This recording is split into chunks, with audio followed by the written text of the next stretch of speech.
Today, I will show you strategy of task approaching for aligner orthodontic. The 2018 Invisalign Asia Summit will be held in Singapore. Lot of the colleagues asked to me, please Kenji, which is better way? Modern guard or precision guard? Dr. Kenji Ojima will be sharing his approaches, techniques, and strategies for treating open bite cases.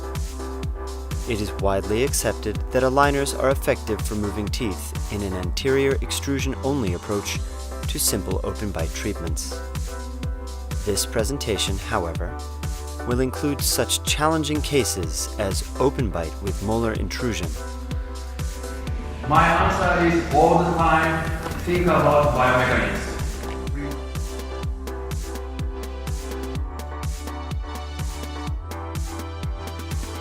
Already you know, I will show you level 1 to level 4, don't use the top. Only level 5, I use the top. If you using the top, maybe that case is very complex case. Open bite with Class 2 molar distalization.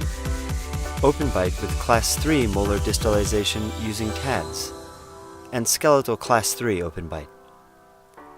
The discussion of each open bite case will include a detailed account of considerations during treatment planning, biomechanics, and the overall construction of aligner orthodontic treatments.